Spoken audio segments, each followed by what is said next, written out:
Siendo usted una autoridad en salud, ¿cómo ve usted la salud actualmente en el país? Hasta el 28 de julio la veía mal, muy, muy mal. Ahora la veo pésima, pésima, pésima, porque se está perdiendo la última oportunidad en este gobierno. Y es un gobierno más que desaparece para poder hacer el cambio que está a la mano de poder hacerlo. Pero uno tras otro no quieren hacer ningún cambio y entonces yo esto no lo veo bien. Creo que estamos ya por un camino realmente pésimo. Cuando usted dice que estamos por un camino pésimo y que nadie quiere asumir cambios, ¿a qué cambios estructurales o de forma se refiere? Primero, planteemos el problema. El problema, una palabra lo define. Esa palabra es inequidad. Inequidad, que justamente es no hay equidad. ¿Qué significa? Que hay diferencias muy grandes. De persona a persona hay diferencias muy grandes. Pero que son cuestiones que se pueden resolver. O sea, está en la mano poder resolverlas. Y entonces, esas diferencias, quien debe resolverlas, que es el gobierno, renuncia a hacerlo. ¿Qué significa eso? Que prácticamente la mitad de peruanos no tiene acceso a los servicios de salud. Eso es un drama. O sea, se dice que tienen seguro integral, que tienen seguro social, lo que sea. La mitad de peruanos no tiene acceso cuando se enferma o desde antes a prevenir la enfermedad no tiene posibilidades. Y eso es un drama muy grande.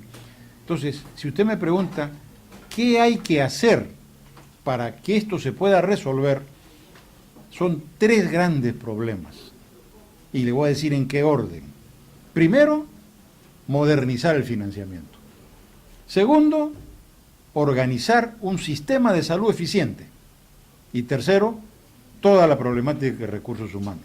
Pero fíjese bien, siendo gravísimo el problema de recursos humanos, está en tercer lugar. Entonces, esa es la manera de resumir cómo afrontar la tremenda problemática de salud en el Perú. Actualmente los médicos se encuentran en huelga de hambre, la Federación Médica está en huelga indefinida, los otros sectores también, estamos hablando de las enfermeras también, han entrado en huelga, hablando que los tecnólogos médicos de salud, próximamente también se suman los médicos del 7 y 8 de agosto. Esta coyuntura, ¿qué opinión le merece? Que no es coyuntura, de ninguna manera, es destrucción. Y fíjese que recursos humanos lo he puesto en tercer lugar. Usted me ha preguntado sobre recursos humanos, pero estar en tercer lugar no significa que estén totalmente destruidos los recursos humanos. El problema está en que si no se atiende financiamiento y no se atiende sistema, usted no puede resolver el problema de recursos humanos.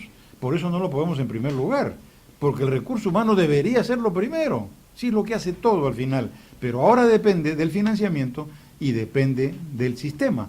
Y entonces no es una coyuntura, es una tragedia que nosotros calculamos en más de 40 años de deterioro.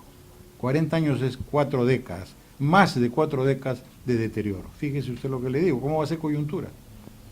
En el caso de la reforma que anuncia el gobierno en salud, ¿qué espera usted de esta reforma? Nada, porque simplemente para mí están perdidos todos en el gobierno.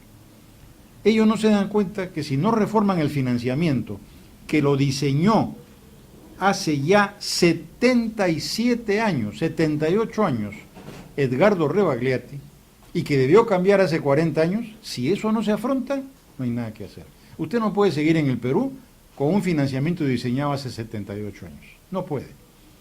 En sistemas, miren, el mundo ha desarrollado sus sistemas en todo el siglo XX. Me refiero al mundo desarrollado.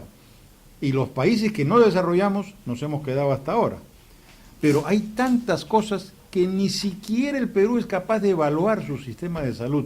¿Y sabe por qué no lo quieren evaluar? Porque el primer premiado es el jefe del sector. Aparecen todos los errores del jefe del sector. Entonces, yo no lo voy a evaluar, pues simplemente no me da la gana de evaluarlo. No quiero críticas. Entonces, si usted no arregla el financiamiento y no arregla el sistema, que al final es todo, ¿cómo afronta el problema de recursos humanos? No lo puede hacer. Y entonces simplemente todo el tiempo habrá huelgas y problemas porque no se afronta el problema. En el caso de los otros gremios de la salud, cuando usted habla de reforma no solamente se refiere a los médicos, se refiere en general a todo el recurso humano. Todos los trabajadores de la salud, pero obviamente en todos los trabajadores los profesionales ocupan el primer lugar y el médico ocupa el primer lugar entre los profesionales porque tienen la mayor parte de actividades para proteger y recuperar la salud. Entonces, obviamente me refiero en primer lugar a los profesionales. ¿Cuál cree usted que debe ser el rol del colegio médico en esta problemática de la salud? El colegio médico tiene roles muy bien establecidos por ley y por su reglamento, pero las últimas gestiones, 2 o 3, han renunciado a cumplir su labor, como ha renunciado el Ministerio de Salud y el Consejo Nacional de Salud. O sea, simplemente ahora lo que interesa es ocupar cargos. Yo ocupo cargos y estoy feliz, pero no hago nada. Lamentablemente el colegio médico está en esa situación. Nada importante para que este país pueda cambiar. Nada. Ha renunciado a todo, no hace nada. Dentro de estas posibilidades que se manejan dentro de los profesionales médicos, ¿cree usted que tenemos líderes médicos que pueden asumir en un mediano o largo plazo lo que es estas reformas? Veamos esto en 2 partes la respuesta. La primera, si comparamos los liderazgos de hace 30 o 40 años con los de ahora, eran superiores a los de hace 30 o 40 años. Ha habido lo que se llama un bache generacional, que ha sido muy grave en los últimos 15 o 20 años, muy grave. Pero sí, en las luchas ahora se ve que está renaciendo una generación, está naciendo una generación, está renaciendo la posibilidad de afrontar el problema.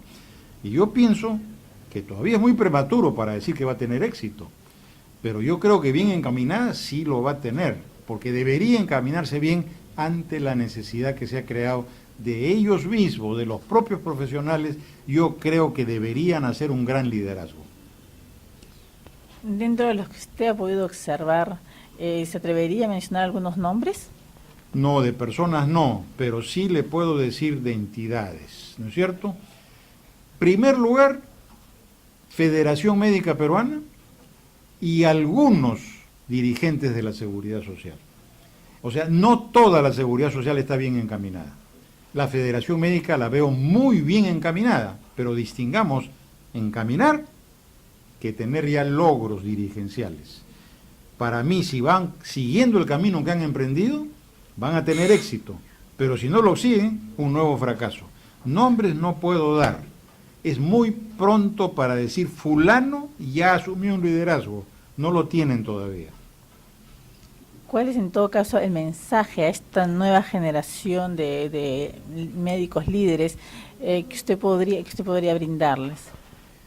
Es un mensaje que tiene que ver mucho con la formación y la capacitación. En recursos humanos eso es clave. En salud no se puede ser líder si no hay conocimiento. El Perú tuvo una caída enorme al terminar la Escuela Nacional de Salud, que fue la que levantó el conocimiento de salud en el Perú. Pero ya hace un buen número de años desapareció la escuela para dar carta libre a las universidades. El gran crecimiento en número, no en calidad, de las universidades públicas y sobre todo privadas, que más les interesa cuánto ingreso hay, ha determinado un deterioro del conocimiento en salud, pero no un deterioro cualquiera, un deterioro gravísimo. Y eso afecta a los dirigentes. O sea, en este momento no hay gente preparada en salud, no hay gente preparada. ¿Cómo va a ser usted un líder en salud o un líder profesional si no conoce adecuadamente la salud? Y ese es el gran vacío. Y entonces nosotros creemos que debe llegar el momento de comenzar a tener cursos sobre los puntos más trascendentes y machacar sobre ellos, porque sobre ellos se va a poder construir el resto. Vamos a iniciar ese trabajo, si es posible, con los propios dirigentes. Como institución, la Academia Peruana de Salud, ¿qué rol ocupa y qué rol debería ocupar en todo caso dentro de la institución de salud? La Academia está por cumplir en las próximas semanas 20 años. Ha cumplido totalmente sus principios, sus estatutos, los ha cumplido totalmente, pero también ha tenido un bache muy grande. La Academia, al cumplir 20 años, ha perdido ya al 80% o un poco más, 80 y tantos por ciento de sus fundadores.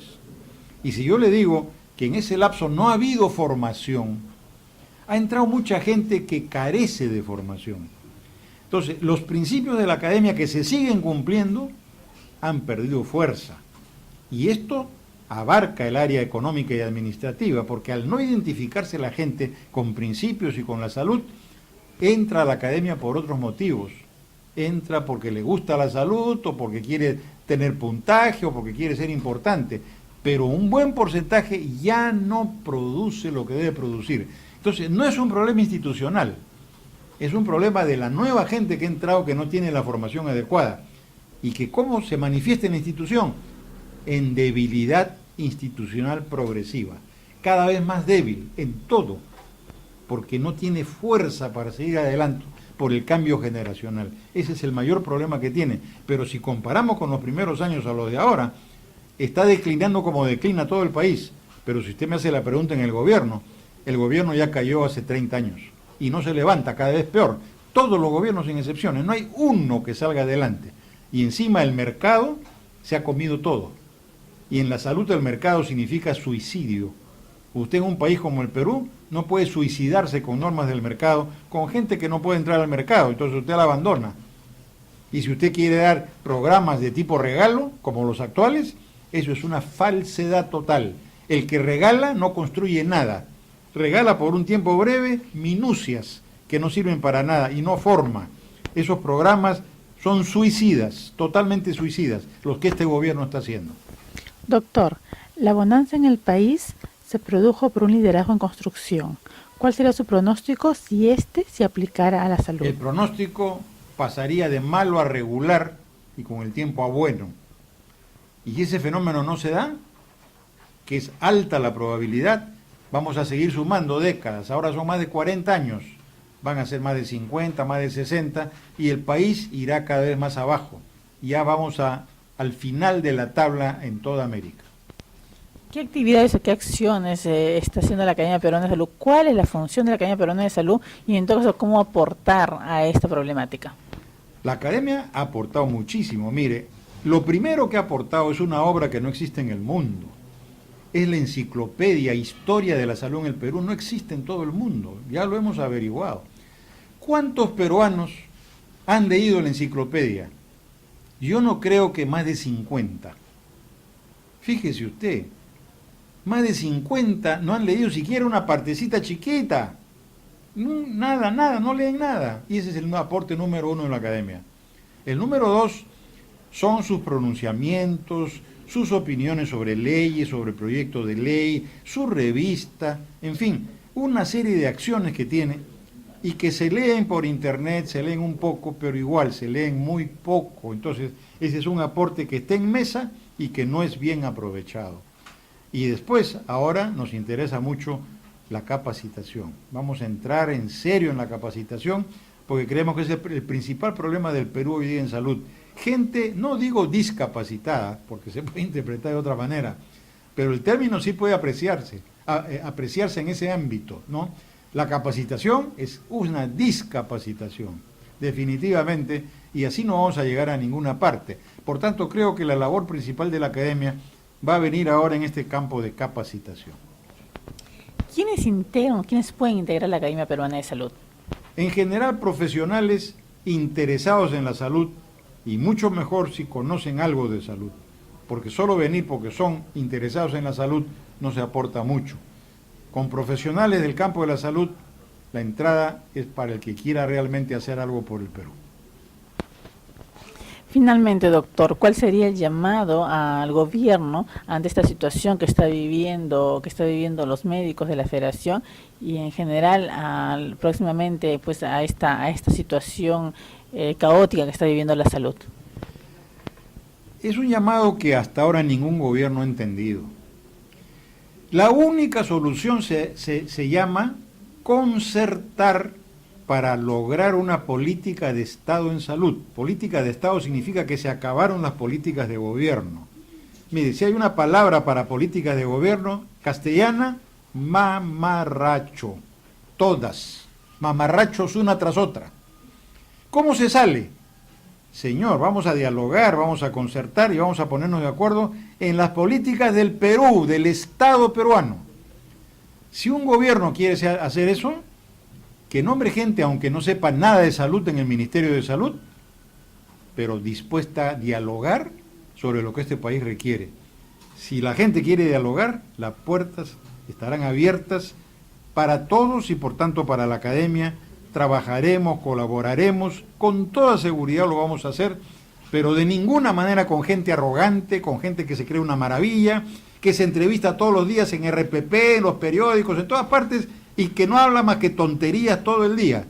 Oiga, ningún gobierno puede salir adelante cuando quien debe gobernarlo, quien debe ejercer la rectoría, está sometido al mercado y se dedica a hablar tonterías y nada más, y es incapaz de ir a un diálogo. El diálogo es lo que más construye. No le digo diálogo público, sería mucho pedir, diálogo privado, pero no hay. Simplemente no hay absolutamente nada. Y si yo quiero recomendar a algún gobierno, aprendan a dialogar y va a ver cómo cambia todo.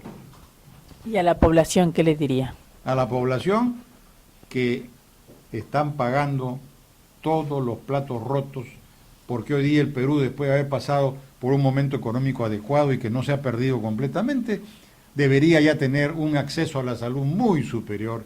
El Perú ya debería estar otra vez donde estuvo hace 40 años, a mitad de la tabla de América del Sur.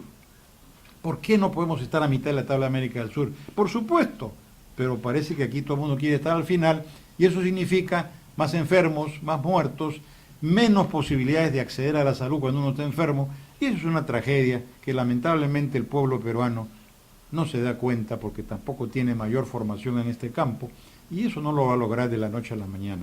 Si no lo tienen los profesionales, menos lo va a tener la población peruana. Doctor, unas palabras para el liderazgo médico, un movimiento de profesionales de la salud que buscan aportar a la salud del Perú. Una satisfacción y una esperanza que los médicos, los profesionales puedan unirse para abrir el diálogo, para tratar los problemas de salud tan complejos, para con humildad poder lograr entendernos, y esto hay que difundir un poco las palabras, el conocimiento. Me parece una iniciativa excelente que hay que felicitar, y ojalá que llegue pues a los lugares de decisión, porque si no llegamos a esos lugares, hablaremos entre nosotros sin solución, y la soberbia seguirá gobernando.